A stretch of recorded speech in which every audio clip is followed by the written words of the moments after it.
అతన్ని నడిరోడ్డు మీద నరికి చంపారు. ఇది నిజంగా చాలా తప్పు, అది ఎవరు చేసినా సరే.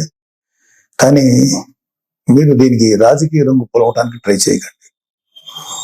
మీరు ఫస్ట్ పాయింట్, వైసీపీ నేత జగన్మోహన్ రెడ్డి గారికి మర్యాదపూర్వకంగా చెప్పేది ఏంటంటే, ఇంతకాలం మీరు శవ రాజకీయాలు చేసే ఇంత దూరం వచ్చారు. జనాలు మీరు చెప్పే మాటల్ని నమ్మటం ఎప్పుడో మానేశారు. ఖచ్చితంగా ఈ హత్యకి సంబంధించి మేము కూడా ఖండిస్తున్నాం. ఖచ్చితంగా ఎలాంటి వ్యక్తులైనా సరే, ఈ వెనకాల ఉన్న వాళ్ళు ఎవరినైనా సరే పట్టుకొని కోర్టుకు తీసుకెళ్లి శిక్షించాలని మేము కోరుకుంటున్నాం. అయితే ఇంకొక విషయం ఏంటంటే, గంజాయి ఇన్ఫ్లుయెన్స్ తో కూడా ఉండుంటది ఎవడైతే చంపాడు అని కూడా బయట ఉంది. సో ఇలాంటివన్నీ రకరకాల వెర్షన్స్ వస్తున్నాయి. సో మీరు అర్జెంటుగా వినుకొండ వచ్చి ఆ చనిపోయిన కుర్రవాడికి ఒక పార్టీ నాయకుడుగా మీ సానుభూతి తెలపడం అనేది మాకు ఎటువంటి అబ్జెక్షన్ లేదు, మంచిది కూడా తెలుపుతాం.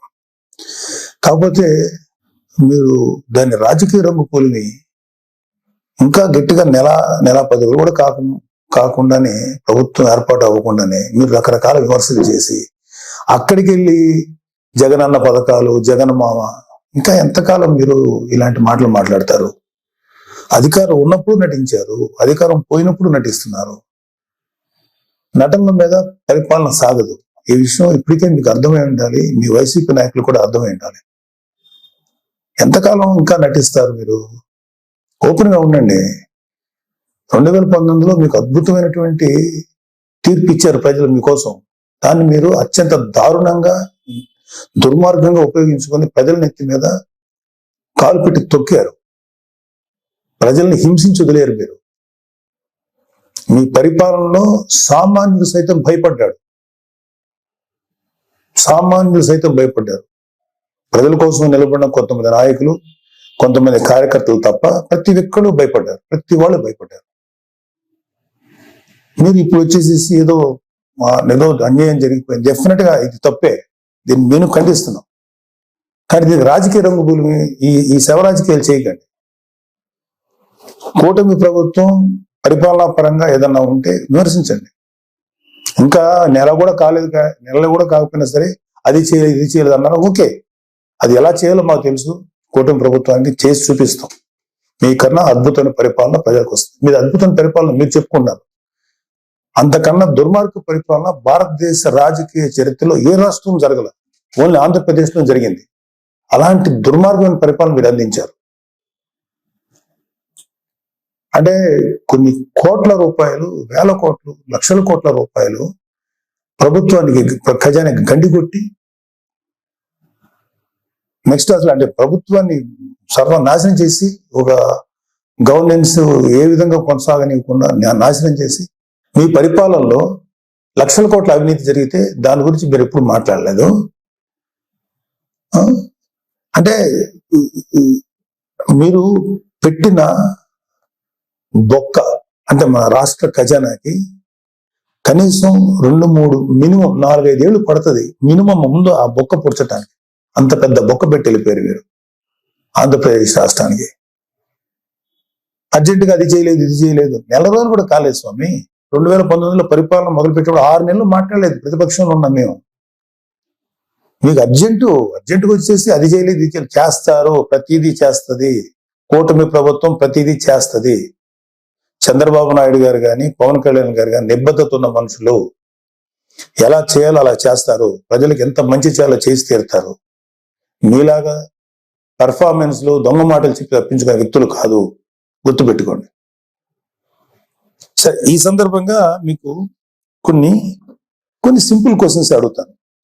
దానికి మీరు ఆన్సర్ చెప్పగలిగితే వెరీ హ్యాపీ. మీరు ఇవాళ వినుకొండకు వచ్చి ఆ కుర్రాడు గురించి చెప్పారు, ఐఎమ్ ఓకే ఫర్ దట్. కానీ దానికి ముందు మీ అధికారం ఉన్నప్పుడు, మీరు సీఎంగా ఉన్నప్పుడు, ఒక దళిత్ డ్రైవర్ని చంపేసిన మీ ఎమ్మెల్సీని, అతని తప్పుని ఖండించకపోగా మీతో పాటు సగర్వంగా తిప్పుకున్నారే, అది తప్పని మీకు అనిపించలేదు? అప్పుడు అది దుర్మార్గంగానే, అది క్రూరంగానే అనిపించలేదా మీకు? డాక్టర్ సుధాకర్ అనే ఒక ఆయన్ని ఉద్యోగం ఊడబెరికి పిచ్చోని చేసి రోడ్ల మీద చొక్కా కూడా లేకుండా పోలీసులతో తన్నించి, మీ యొక్క అనుము పోలీసులు తన్నించి ఆఖరికి అతను చచ్చిపోయేలా చేశారే, అప్పుడు మీకు ఎటువంటి కామెంట్ చేయాలనిపించలేదా? వాళ్ళ అక్కని కొంతమంది వైసీపీ కార్యకర్తలు, గూండాలు సెక్సువల్ గా హెరాస్ చేస్తుంటే అడ్డుకున్న అమర్నాథ్ అనే బీసీ కుర్రోడిని, మైనారిటీ చేరిన కుర్రోడిని పెట్రోల్ పోసి కాల్చి చంపేశారు కదా, అప్పుడు కూడా మీకు ఏమి రియాక్ట్ అవ్వలేదా మీరు? అప్పుడు కూడా కనీసం ఒక మాట మాట్లాడలేకపోయారా మీరు? 32,000 మంది ఆడపిల్లలు అదృశ్యం అయిపోయారని చెప్పి పవన్ కళ్యాణ్ గారు చెప్పి కనీసం ఒక పోలీస్ రివ్యూ పెట్టండి అంటే కనీసం పోలీస్ రివ్యూ కూడా పెట్టకుండా 32,000 మంది ఆడపిల్లలు అదృశ్యం అయిపోతే అప్పుడు మీకు మాట్లాడటానికి నోరు రాలేదా?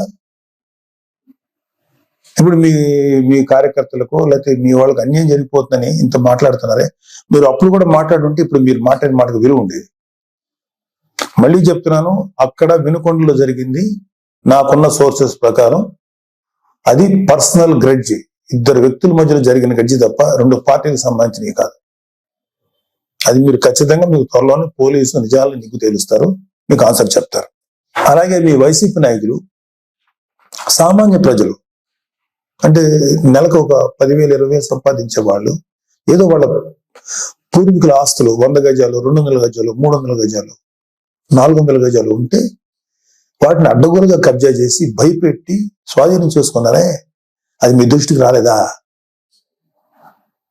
ఇన్ని కేసులు చూసాం మేము ప్రజల్లో దొరుకుతుంటే ఏ రోజు మీ నోట్ల నుంచి ఒక్క మాట కూడా రాలేదా? అది రైట్ అంటారా? ఏపీ ల్యాండ్ టైటిలింగ్ యాక్ట్ అని పెట్టి ప్రజల ఆస్తులను కాజేయటానికి మీరు ఎంత కుట్ర పన్నారు, దాన్ని మేము సమర్థవంతంగా ఎదుర్కొని ప్రజలకు తెలియబట్టాక ప్రజలు వాళ్ళు సేవ అయ్యారు.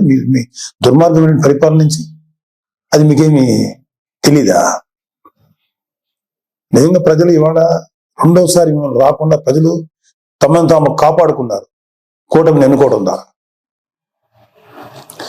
అరే నా కళ్ళ ముందు నేను చూశాను, జంగారెడ్డిగూడెంలో ఒక 20-25 మంది సామాన్యమైనటువంటి పనులు చేసుకునేవాళ్ళు కల్తీ సారా తాగి చచ్చిపోతే మీరు శాసనసభ సాక్షిగా ముఖ్యమంత్రి అయ్యండి, ఇది సహజ మరణాలు న్యాచురల్ గా చచ్చిపోయారంటారా? కల్తీ సారా తాగి చచ్చిపోతే కనీసం విచారించి ఆ కుటుంబాలకు ఏదైనా ఎక్స్గ్రేషియం ఏదైనా ఇచ్చి కదా మీరు మాట్లాడాలి.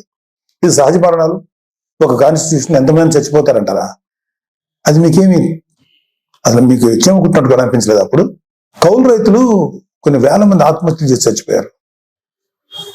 వాళ్ళకి కనీసం సింపతి చూపించకపోగా ఏమాత్రం కొద్దిపాటి సాయం కూడా చేయలేదు మీ ప్రభుత్వం, వైసీపీ ప్రభుత్వం. వాళ్ళ కుటుంబాలు రోడ్డు పడిపోతుంటే వాళ్ళ కనీసం సానుభూతి కూడా లేదు మీ దగ్గర నుంచి. అదేం తప్పు కదా మీకు? వాళ్ళ పిల్లలు రోడ్లు పడిపోయి నాశనం అయిపోతుంటే అదే రైతులు భరోసా, రైతులకు మీరు ఇచ్చేటువంటి ఇదే. ఒకసారి వెళ్ళి చూడండి, ఆంధ్రప్రదేశ్కి ఒక రైతును అడగండి వైసీపీ ప్రభుత్వం మీకేం చేసిందో. మాకన్నా కూడా మీ వైసీపీ పార్టీకి మాడు పగిలిపోయే ఆన్సర్స్ వాళ్ళే చెప్తారు. నేను చాలా తక్కువ చెప్తున్నాను. ఇంకా వర్షాలకి పంటలు పాడైపోయినాయండి, మాకేంటి దారి అని చెప్పి మీ వైసీపీ ఎమ్మెల్యేని అడిగితే రైతులు నెరిపప్పలనేంత తులకనగా మాట్లాడితే అరే తప్పురా బాబు ఇట్లా అనకూడదని అని చెప్పాల్సిన బుద్ధి చెప్పాల్సిన ఆ బాధ్యత లేదా మీకు? అప్పుడు మీరేం మాట్లాడలేదా? కాబట్టి మీ పరిపాలనలో గంజాయి, డ్రగ్స్ విచ్చలవిడిగా అమ్ముడైనయే, విచ్చలవిడిగా జనాల్లో చలామణి, బ్లేడ్ బ్యాచ్లు, దుర్మార్గ మనుషులు తయారయ్యారే, ఎంతో మంది జీవితాలను పొట్టను పెట్టుకున్నారే. ఆ గంజాయిని ఆపాలను లేకపోతే ఆ డ్రగ్స్ ని కంట్రోల్ చేయాలనేటువంటి ఆలోచన మీకు రాలేదా? ఎందుకు వస్తుంది? మీ ఎమ్మెల్యేలు, మీ కార్యకర్తలు ఎవరైతే ఉన్నారో ఇలాంటి పనులు చేసి వాళ్ళు అడ్వాంటేజ్ పొందుతున్నారు కాబట్టి మీరు కూడా ఏం మాట్లాడలేదు. ప్రజల పక్షాన్ని నిలబడి పోరాడుతున్న పవన్ కళ్యాణ్ గారు, చంద్రబాబు నాయుడు గారు ఇలాంటి నాయకుల్ని మీరు వాళ్ళ విధి విధానాలను విమర్శించకుండా వాళ్ళ వ్యక్తిగతమైన జీవితాల్లోకి ఎంటర్ అయిపోయి వాళ్ళ కుటుంబాన్ని రోడ్డుకి ఇచ్చాలని ట్రై చేసి వాళ్ళ ఫ్యామిలీస్ మీద మాట్లాడినప్పుడు మీకు కనీసం చేకుంటున్నట్టు అనిపించలేదా? ఇదే మీరు చేసిన నిర్వాహకం. ఇప్పుడు వచ్చేసి మహానుభావులాగా ఒక మెస్సాయి లాగా వచ్చి మాట్లాడుతున్నారా మీరు కానీ మీ నాయకులు ఎవరైనా సరే? ఎప్పుడు తెలుసుకుంటారు మీరు? ఇప్పటికైనా తెలుసుకోండి. ఇప్పటికైనా తెలుసుకొని చేసిన తప్పుల్ని మీరు సరిదిద్దుకోండి. అసలు ఇప్పుడు అర్జెంటుగా ఇప్పుడు సెంట్రల్ గవర్నమెంట్ ఢిల్లీకి వెళ్ళిపోయి ధర్నా చేసేసి రాష్ట్రపతి పాలన పెట్టమంటారా? ఏమన్నా కొంచెం మీకు ఆలోచన ఉందా? మీకు సలహాలు ఇచ్చే వాళ్ళు ఎవరో ఇంకా తెలియట్లేదు మాకు. సజ్జలు లాంటి వాళ్ళు ఎప్పుడు వెళ్ళిపోయారో ఉన్నారో తెలియదు, లేదా అలాంటి సలహాలు వింటున్నారేమో. అర్జెంట్గా రాష్ట్రపతి పాలన పెట్టాలా? నిజంగా రాష్ట్రపతి పాలన పెట్టాల్సి వచ్చిన పరిస్థితిలో ఉంటే మీ పరిపాలనలో ప్రజావేదిక కూల్చినప్పుడే పెట్టాలి రాష్ట్రపతి పాలన. అది మీ దుర్మార్గమైన పరిపాలనని పెట్టాలి. అప్పుడు పెట్టలేదే సార్. మీరు రేపు జరగబోయే సభలకి అటెండ్ కాకుండా ఉండటానికి ఓ కొత్త నాటకాన్ని, కొత్త స్టేజ్ క్రియేట్ చేసుకుంటున్నారు. ఢిల్లీ వెళ్ళాలని ఓ పని చేయండి, మీరు వెళ్తే వెళ్ళండి ఢిల్లీ, మాకే అబ్జెక్షన్ లేదు. కానీ రేపు శాసనసభలో మీటింగ్ జరగబోతున్నాయి కదా, దానికి మీరు రండి. మిమ్మల్ని వ్యక్తిగతంగా అనొద్దని చెప్పి నా పర్సనల్ గా నేను బీజేపీ, టీడీపీ, జనసేన ఎమ్మెల్యేని రిక్వెస్ట్ చేసుకుంటాను. మిమ్మల్ని వ్యక్తిగతంగా ఏమి అనొద్దని చెప్తాను. మీరు ధైర్యం వచ్చి మాట్లాడండి. శాసనసభని ఫేస్ చేయడానికి ఎందుకండి అంత భయం మీకు? రండి, ధైర్యంగా రండి. మీకు ప్రతిపక్ష హోదా ఇవ్వకపోయినా ఓ ప్రస్తుతానికి ఉన్న 11 మంది ప్రతిపక్షాలను ఫీల్ అవుతాం మేమందరం. క్వశ్చన్ చేయండి. కూటమి ప్రభుత్వాన్ని శాసనసభలోనే అడగండి. రోడ్ల మీదకి వచ్చి మాట్లాడితే ఎట్లాగా? ఇలాంటి పెర్ఫార్మెన్స్లు ఎందుకు? అధికారం ఉన్నప్పుడు పెర్ఫార్మెన్సే, అధికారం లేనప్పుడు పెర్ఫార్మెన్సేనా? ఇలాంటి ఇలాంటి ఇలాంటి కథలు చేయకండి ప్లీజ్. ఇప్పటికైనా తెలుసుకోండి. మీ మీద మాకు వ్యక్తిగతంగా ఎటువంటి కోపం లేదు, ఎటువంటి ద్వేషం లేదు. ప్రజలకి నష్టం జరుగుతుంది, ప్రజలు మీ వల్ల దారుణంగా నష్టపోతున్నారు. కొన్ని వందల మంది, వేల మంది ప్రజలు ఆత్మహత్యలు చేసి చచ్చిపోయారు మీ యొక్క అకౌంట్ లో. అప్పుడు అది తప్పు అని చెప్పి మేము గట్టిగా ఫైట్ చేసాం. ఇప్పుడు ఇప్పుడు ఇప్పుడు జరిగే ప్రతిదాన్ని మీరు రాజకీయ కోణం నుంచి చూసేస్తారా? ప్రతి చావుని, ప్రతి చిన్న సైజు గొడవలు ఏదైనా సరే మీకు దుర్మార్గమైన ఇదిగా కనపడతాయా? మీకు రాజకీయ కోణంలో కనపడతాయా? ఇంకొక డైమెన్షన్ చూడటం చేత కదా మీకు? చేయండి. నేను ఇప్పటికైనా సరే మీరు గట్టిగా ఫైట్ చేయండి.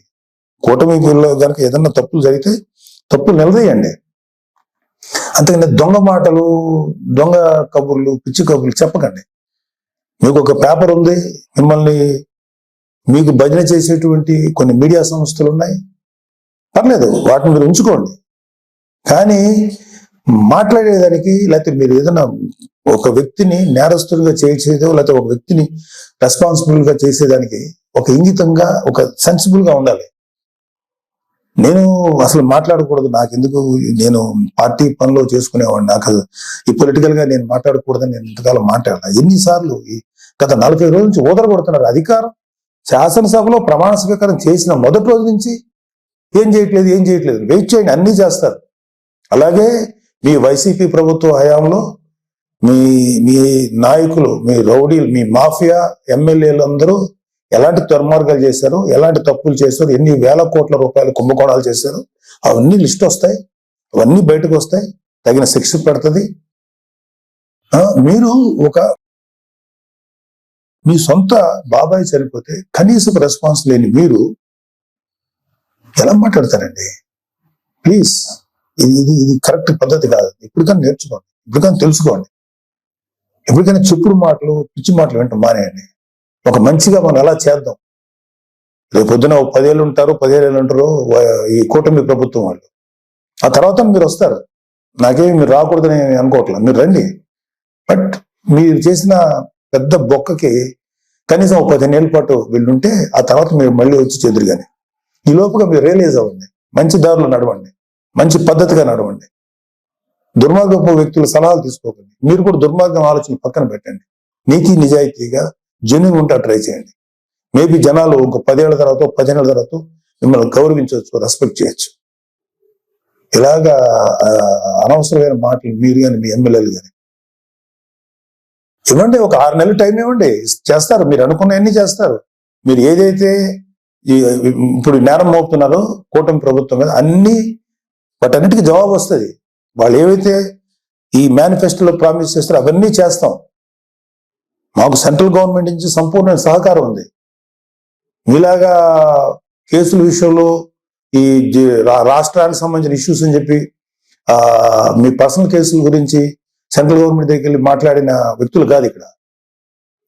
పవన్ కళ్యాణ్ గారు కానీ చంద్రబాబు నాయుడు గారు కానీ రాష్ట్రానికి మంచి నిధులు రప్పించి ప్రజల కోసం బాగు చేద్దామని, ప్రజల జీవితాలు బాగు చేద్దాం ఉన్నారు.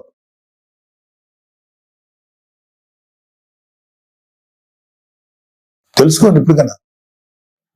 10 ఏళ్ళ తర్వాత 15 ఏళ్ళ తర్వాత మళ్ళీ అవ్వచ్చు. మీరు ఇంకా చాలా వయసు ఉంది. దొంగ మాటలు మాట్లాడు లేదా పిచ్చి మాటలు మాట్లాడేంత మాత్రాన జనాలు గొర్రెలా నమ్మరండి. జనాలు చాలా చాలా ఇంటెలిజెంట్ పీపుల్. వాళ్ళు ఎవడు మంచోడు, ఎవడు చెడ్డోడు, ఎవడు ఎలాంటి వాడు ప్రజలు చాలా కూలంకషంగా గమనిస్తారు.